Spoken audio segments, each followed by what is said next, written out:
আসসালামু আলাইকুম। আমি ফারজানা ফাতেমা মানিকগঞ্জ থেকে বলছি। আশা করছি আপনারা সবাই ভালো আছেন। আমরা আল্লাহর রহমতে ভালো আছি। প্রতিবারের মতো আবারও নতুন একটি ডেইলি ভ্লগ ভিডিও নিয়ে হাজির হলাম আপনাদের মাঝে। আশা করছি আমার সকল প্রিয় আপু ভাইয়াদের কাছে আমার আজকের এই ভিডিওটি ভালো লাগবে। যে যেখান থেকে আমার আজকের এই ভিডিওটি দেখছেন, আশা করব একটি লাইক দিয়ে পুরো ভিডিওটি কন্টিনিউ করবেন। এতে করে আমার এই ভিডিওটি আরও অনেকের কাছে পৌঁছাতে সাহায্য করবে। গত ভিডিওতে বলেছিলাম যে সুফিয়ানকে নিয়ে যাব হচ্ছে প্লেগ্রাউন্ড।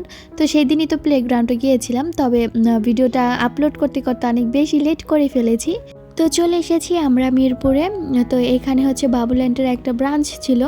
তো মিরপুরের আশেপাশে কয়েকটাই আছে আর কি। গত কয়েকবার যাবত এখানেই আসা হচ্ছে, এই প্লেগ্রাউন্ডেই। আজকে এখানে হচ্ছে হ্যালোইন পার্টির থিম রেখেছে, আর হচ্ছে রং তুলি দিয়ে আঁকিবুকি করে দিচ্ছে সবার মুখে হাতে, মানে যে যেরকমটা করতে ইচ্ছুক আর কি। তো সেই রকম তো আর পার্টি হচ্ছে না আর কি। আমরা তো অন্য ধর্মীয় কোনো রিচুয়াল বা অনুষ্ঠান করছি না, এখানে শুধু বাচ্চাদের আনন্দ দেওয়ার জন্য আর কি আসা। তাদের এখানে বৃহস্পতিবার থেকে শনিবার পর্যন্ত হ্যালোইন পার্টির অফার ছিল। আর আমাদের হচ্ছে বৃহস্পতিবার দিনের সুফিয়ানের জন্য যে টিকিটটা কিনবো, সেই টিকিটটা ফ্রি ছিল। তো ওই দিন তো আসতে পারি না সুফিয়ানের আব্বুর ব্যস্ততার কারণে, তবে আজকে চলে এসেছি। তো এই যে এদিকে দেখলাম যে আঁকিবুকি করাচ্ছে, তো আমরাও সুফিয়ানকে নিয়ে চলে আসলাম। তো সুফিয়ান তো খুব এক্সাইটেড, সেই সাথে অনেক বেশি দুষ্টুমি করতে সে ব্যস্ত। গত বছর ও এসেছিল ওর বাবার সাথে হ্যালোইন পার্টিতে, তবে তারা জানতো না হ্যালোইন পার্টি বা কোনো কিছু রয়েছে এইখানে।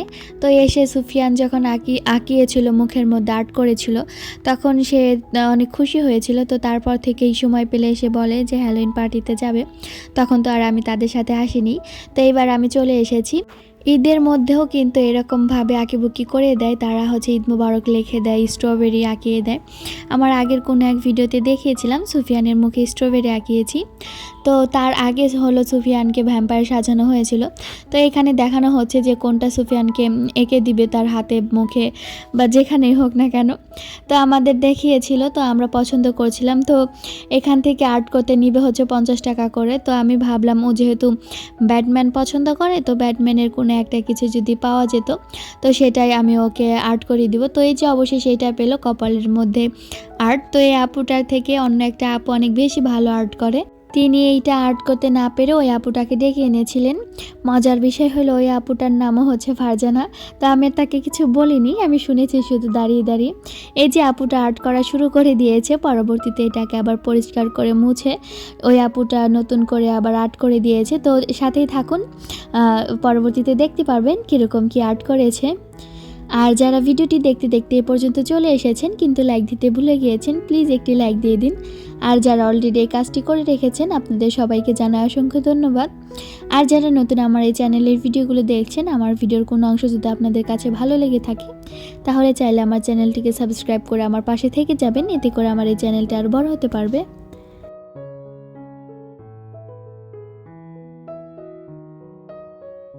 এই যে এই ফারজানা আপুটা চলে এসেছে, এখন সুফিয়ানকে সুন্দর করে আর্ট করিয়ে দিবে।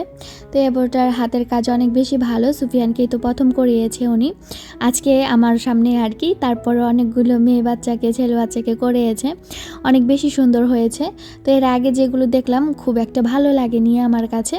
সবাই সবার মতো চেষ্টা করেছেন সুন্দর করার জন্য। আর সুফিয়ান হচ্ছে একটু পরপর দেখতে চাচ্ছে যে তাকে কেমন দেখাচ্ছে, আমাকে শুধু বলছে প্লিজ ক্যামেরা দিয়ে একটা পিকচার তুলতে বলছে। তো আমি ওকে একটু পরপর আবার পিকচার তুলে দিচ্ছিলাম যে দেখো কত দূর তোমার ছবি আর্ট করা হয়েছে। তো আমার ছেলেটা দেখতে দেখতে ওর ঘুম চলে এসেছে, মানে একবারে শান্তশিষ্ট হয়ে বসতেই পারে না ও। ওর বাবা কিন্তু ওর মাথা ধরে আছে পিছন থেকে। আর প্রতিবারের মতোই কিন্তু এখানে অনেক বেশি লোকজন এসেছে। আমরা যখনই যাই তখনই দেখলাম যে অনেক বেশি পরিমাণে মানুষ থাকে, বাচ্চারা থাকে।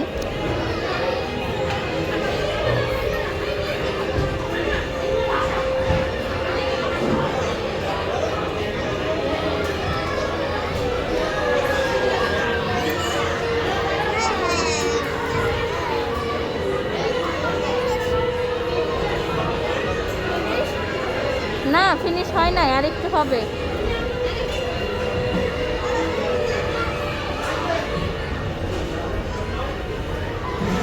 অনেকে আছেন কাজের ব্যস্ততার কারণে বাচ্চাদের ঠিকমতো সময় দিতে পারেন না, তাছাড়া শহরে তো বাচ্চাদের তেমন খেলার সাথীও নেই, তাই তো তাদের একমাত্র অবলম্বন হচ্ছে বাচ্চাদের নিয়ে প্লেগ্রাউন্ডে যাওয়া। এই যে আমরা কত দূরে যাচ্ছি, মানে সিংগাইর থেকে চলে যাচ্ছি মিরপুরে বাচ্চাকে নিয়ে শুধু প্লেগ্রাউন্ডে খেলা করানোর জন্য। এতে আমাদের একটু কষ্ট হলেও বাচ্চা কিন্তু খুব বেশি আনন্দ করে, তো ওর খুশিতেই হচ্ছে সব আমাদের কাছে। তো এই যে দেখতেই পাচ্ছেন যে ওর কপালে কি সুন্দর করে আর্ট করে দিয়েছে, আমার কাছে এটা বেশ ভালো লেগেছে। কিন্তু আর্ট করা শেষ করার পর ও আর একটাও ছবি তুলতে দেয়নি, তাই তো আর ছবি আপনাদের সাথে শেয়ার করতে পারিনি। বলেছে এখানে দাঁড়াও, তোমাকে এখানে একটা ছবি তুলে দেয়। সে কোনোভাবেই কোনো ছবি তুলতে এখন রাজি না। তো বাচ্চা দৌড়ে এসেছে, সুফিয়ানের কপালে কি হয়েছে, ব্যাটম্যান আঁকিয়েছে, তো সেটাও তুলতে এসেছে।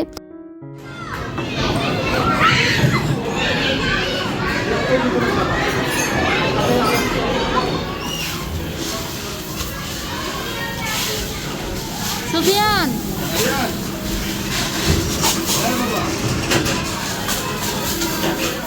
ওর কপালের মধ্যে আঁচড় দিয়ে সেটা তোলার চেষ্টা করেছে। আমি প্রথমে ভাবছিলাম যে ও এটা দেখতে চাচ্ছে, পরবর্তীতে দেখলাম যে ওইটা উঠাতে চাচ্ছে।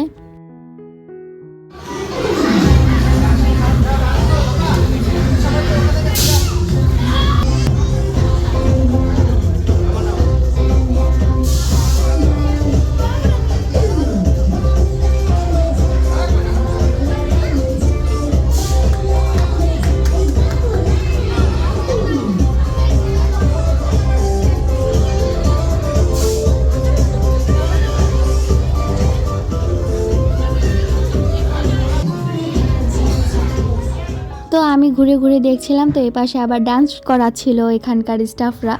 যাই হোক, ওনারা অনেক বেশি আন্তরিক। তো আমরা আজকে এখান থেকেই খাবার খেয়ে নিয়েছি, কারণ হচ্ছে আমি এখানে বেয়ার দেখেছিলাম রোলার কোস্টিংয়ের।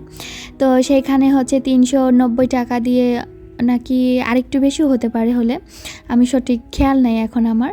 তো সেখান থেকে খাবার নিয়েছি, সেই সাথে হচ্ছে বেয়ারটা ফ্রি ছিল, তো তাই নেওয়া হয়েছে, না হলে বাহিরেই খাওয়া হতো। এখানে 2টা পিৎজা ছিল, একটা হচ্ছে ডিলাইট পিৎজা আর একটা নর্মাল পিৎজা ছিল, আইসক্রিম ছিল আর একটা জুস ছিল। তো তখন খেয়ে নিলাম, আর খাওয়া শেষ করে দেখলাম এই যে এত সুন্দর করে আর্ট করে দিয়েছে, মাশাআল্লাহ অনেক বেশি সুন্দর হয়েছে। আর এই ছিল আমার হ্যালোইন পার্টির ভিডিও, আশা করি ভালো লেগেছে। সবাই ভালো থাকবেন, আল্লাহ হাফেজ।